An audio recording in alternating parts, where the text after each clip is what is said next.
Welcome. This tutorial is intended to teach administrative level users about some of the basic options available to them for customizing their organizations and monitoring results. Most of the information will only be relevant to level 2 or level 3 users.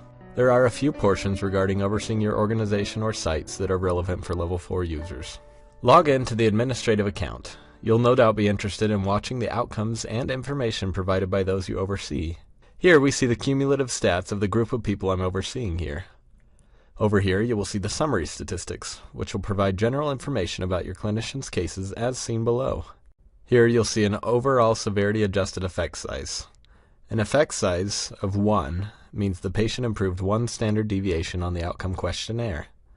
An effect size of 0.8 or larger are considered large, while effect sizes of 0.5 to 0.8 can be considered moderately large. Effect sizes of less than 0.3 are small and might well have occurred without any treatment at all. The total distribution of patient change is to the right. The distribution of change graph provides information on the percentage of patients who show change on the questionnaire. You may click on any of the blue text associated with these items to learn more. You may also click on the View All Data button and click Refresh if you're interested in seeing individual cases. These cases and all summary data provided here will be affected by any filters you choose to run at the top. Also, be aware that the Toolkit sorts sessions by looking at the most recent session date. So if you want to see an episode of care from January 1st, 2012, you would want to run a filter that includes the date of the most recent session this patient had, which may have been on June 1st, 2012. The most recent session is very important in the Toolkit logic. It looks at this to determine which clinician a patient belongs with. So, if, for example, a patient begins seeing a new clinician, all of the patient's prior data will transfer over to the new clinician's toolkit instead.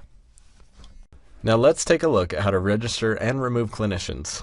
Go to the Admin tab and click on Add/Edit Users. You should now be presented with a list of names of clinicians within the organization.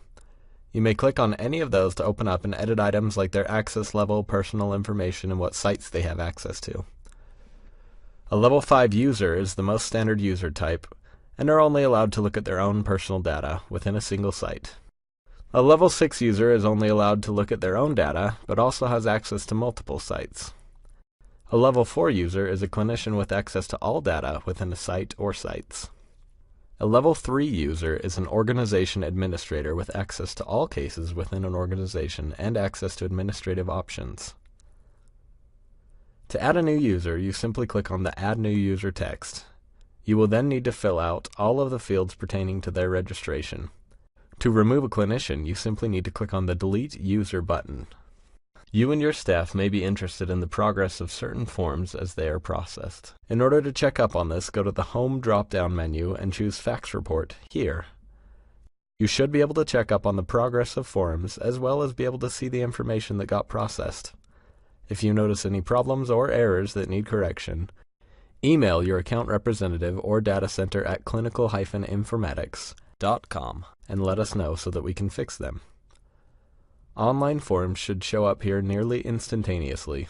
Forms that are faxed in will need to be processed by our staff before they can show up here. You should be able to expect a 24-hour turnaround time in most cases.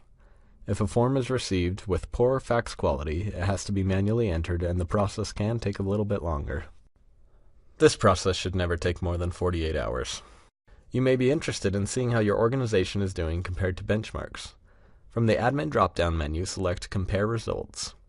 You are provided the typical filters so that you can narrow your comparison.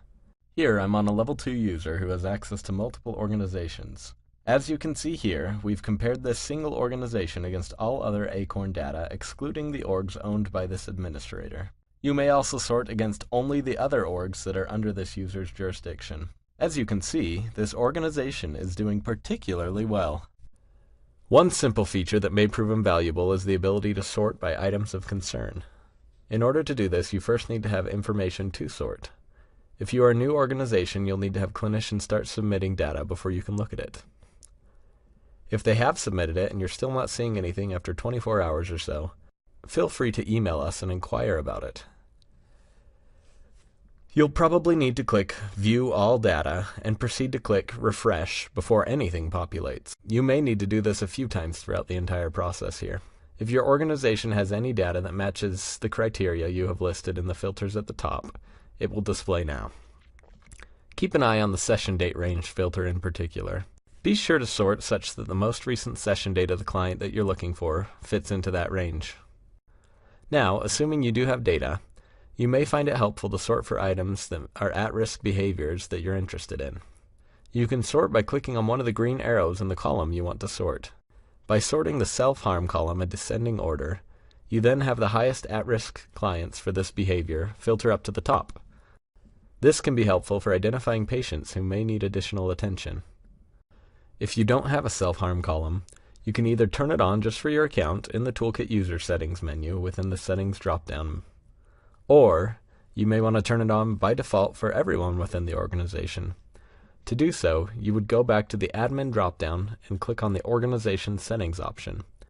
You would then proceed to check the associated checkbox and click Save Settings. In this screen, you also have the ability to edit the default email that goes out with new users who are registered for your organization. Remember to click Save Settings when you're done. Here, I will demonstrate using ACE Statistics to help take a broader look at your clinicians. Highlight the ACE tab and click on ACE Statistics. Here, you are able to see the severity-adjusted effect size of all of your clinicians on a graph. The green vertical line represents an estimate of the variance for that clinician. It is calculated using hierarchical linear modeling. Clinicians with more cases will have a smaller, more accurate variance. Sorting will affect the graph output as well. For more information on ACE Statistics, scroll to the bottom and click on the link shown. Bear in mind that you should never use a specific clinician's outcome as reason for punishment.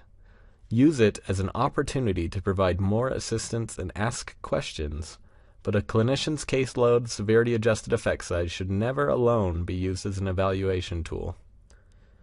Part of what makes the Toolkit unique is that it's constantly changing to meet customer needs. If you ever need something built into the Toolkit, or a new customized form to better help your organization, email datacenter@clinical-informatics.com to inquire as to pricing and feasibility. This tutorial should have given you a good grasp on all the basic functions of your Toolkit. There are many other advanced features built into the Toolkit that I won't cover here, but if you have any questions, please email us.